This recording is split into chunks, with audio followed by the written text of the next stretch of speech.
آج عید کا دن ہے، خوشی کا دن ہے، اور ہم لوگ عید کیوں مناتے ہیں، آج خوشی کا دن کیوں ہے، پہلے اس بات کو ہم سمجھیں۔ ہمیں رمضان کا بابرکت مہینہ ملتا ہے، اور اس مہینے میں ہم عبادت کرتے ہیں، ذکر کرتے ہیں، اور رمضان میں اللہ تبارک و تعالی جنت کے دروازے کو کھول دیا جاتا ہے اور جہنم کے دروازے کو بند کر دیا جاتا ہے، اور رات میں ہم قیام کرتے ہیں یعنی تراویح پڑھتے ہیں اور دن کا روزہ رکھتے ہیں۔ اسی خوشی میں ہم پورے مہینے عبادت کے بعد عید کا دن آتا ہے، اس خوشی میں ہم لوگ اکٹھا ہو کے عید مناتے ہیں۔ پورے دنیا میں لوگ ملک میں یہ تہوار مناتے ہیں۔ میرے محترم بزرگوں، عزیز ساتھیوں اور دوستوں، یہ بہت خوشی کا دن، یہ گلے ملنے کا دن ہے، ایک دوسروں سے خوشی ظاہر کرنے کا دن ہے۔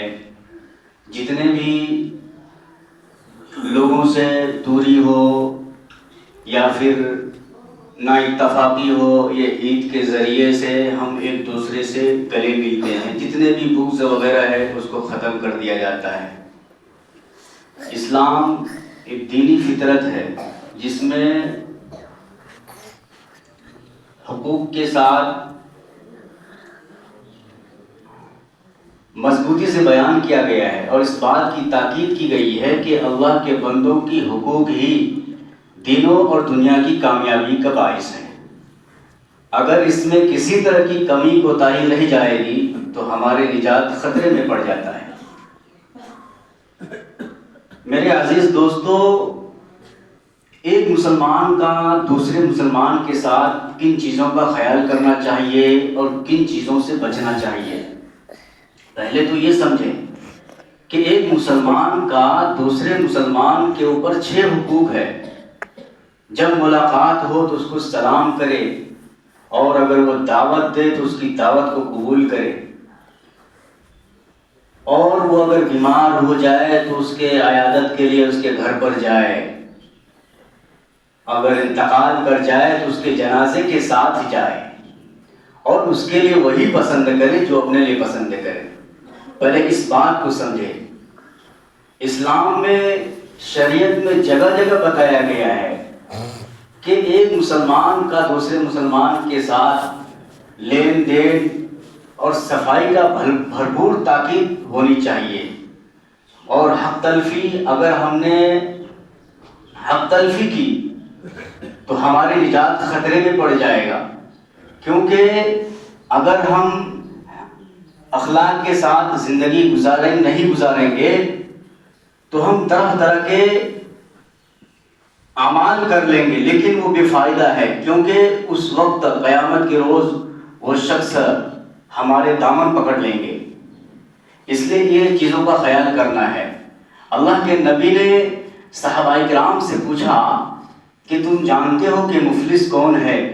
صحابہ کرام نے فرمایا کہ ہمارے یہاں مفلس وہ ہے جس کے پاس پیسہ روپیہ اسباب نہیں ہے۔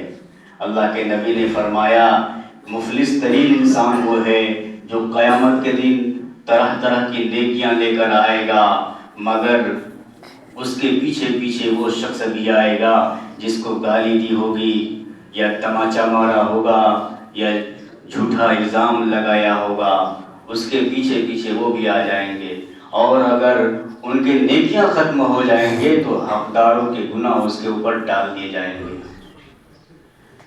اور دوسری چیز، ایک مسلمان کا دوسرے مسلمان کے ساتھ، چاہے رشتہ دار ہو، چاہے خونی رشتہ ہو، چاہے دوری کے ہو، چاہے دوست احباب ہو، کوئی بھی ہو، ہر ایک کے ساتھ اچھا تعلق رکھنے کی مضبوطی کے ساتھ بیان کیا گیا ہے، تاکہ یہ اس کے ذریعے سے آپس میں خوشی ظاہر کر سکے۔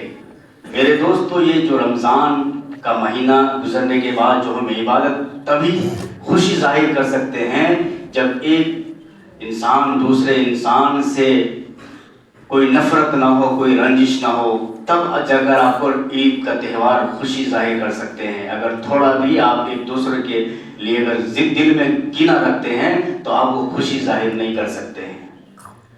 میں ایک واقعہ پیش کرتا ہوں۔ اللہ کے نبی مکہ میں عید کے دن پہلے نہاتے تھے، کپڑا پہن کے، خوشبو لگا کے،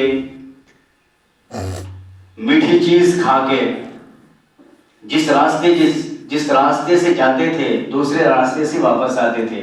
اللہ کے نبی ایک دن مکہ میں عید کا دن کپڑا پہن کے اپنا عید کی طرف جانے لگے۔ اللہ کے نبی آگے گئے تو کچھ بچے کپڑا پہن کے خوشی خوشی ظاہر کر رہے تھے۔ پھر اللہ کے نبی آگے پہنچے تو دیکھا کہ وہاں ایک بچہ ملا۔ وہ بچے کے کپڑے پرانے تھے اور چہرے میں رنج تھا۔ اللہ کے نبی نے کہا کہ بیٹا تم کون ہو؟ کہا کہ میں یتیم ہوں۔ اللہ کے نبی اس کو اٹھا کر اپنے گھر پر لے کے گئے، عیدگاہ کی طرف نہیں گئے۔ اللہ کے نبی اس بچوں کو لے کر اللہ کے نبی اپنے گھر پر گئے اور عائشہ رضی اللہ عنہا سے کہا کہ اے عائشہ اس کو نہلا کر تیار کرو۔ اللہ کے نبی فاطمہ سے کہا کہ حسن کے جو کپڑا تھا وہ کپڑا لے کر آؤ، تو فاطمہ وہ کپڑا لے کر آئی۔ پھر حضرت عائشہ اس بچے کو نہلا کر تیار کیا۔ پھر اللہ کے نبی اس بچے سے کہا کہ بچہ یہ بتاؤ کہ تم کو والد صاحب عیدگاہ کیسے لے کر جاتے تھے؟ اس بچہ نے کہا کہ مجھے اپنے کندھوں پر بیٹھا کر لے کر جاتے تھے۔ اللہ کے نبی نے کہا، اللہ کے نبی اس بچے کو اپنے کندھوں پر بیٹھایا اور عیدگاہ کی طرف نکلے۔ تو پھر اللہ کے نبی اس بچے کو لے کر نکلے تو کچھ بچوں نے دیکھا کہ اس بچے کو کندھوں میں بیٹھا کر لے کے جا رہا تھا، تو اس بچہ نے اشارے میں اس بچے سے کہا کہ یہ کون ہے؟ تو کہا کہ یہ اللہ کے نبی محمد صلی اللہ علیہ وسلم ہے اور مجھے یتیم ہے، میں یتیم ہوں، اس لیے مجھے اپنے کندھوں پر بیٹھا کر لے کر جا رہا ہے۔ تو اس بچہ یہ ظاہر کرنے لگا کہ کاش آج ہم بھی یتیم ہوتے تو اللہ کے نبی کے کندھوں میں بیٹھ کر جاتے۔ اس کے بعد اللہ کے نبی اس کو عیدگاہ کی طرف لے کر گئے۔ عیدگاہ میں بیٹھنے کے بعد بچے نیچے بیٹھ رہے تھے۔ اللہ کے نبی نے کہا کہ آؤ ممبر پہ بیٹھو، میرے قریب بیٹھو، تاکہ لوگوں کو یہ نصیحت ہو کہ غریب ہو، مسکین ہو، یتیم ہو، اس کے اندر کیسی شفقت کے ساتھ رکھنا چاہیے۔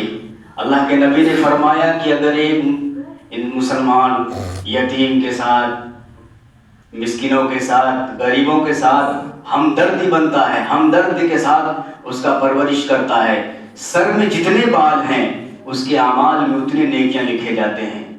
اس لیے میرے دوستو، اسلام یہ بتایا ہے کہ جھوٹ نہ بولو اور کسی کو دھوکہ نہ دو اور ظالم کے ساتھ اس کے ساتھ نہیں دو، ظالم کی مخالف کرو، ظلم کے مخالف کرو اور انصاف کا ساتھ دو۔ یہ ہمارا اسلام سکھاتا ہے۔ میرے عزیز بھائیوں اور دوستو، اور عید کی نماز جو ہم پڑھتے ہیں اس کی نیت ہے، میں نیت کرتا ہوں 2 رکعت واجب 6 زائد تکبیروں کے ساتھ، واسطے اللہ تعالیٰ کے، وہ میرا کعبہ شریف کی طرف پیچھے امام کے۔ یہ نیت کرنے کے بعد نیت باندھنا ہے اللہ اکبر کہہ کر۔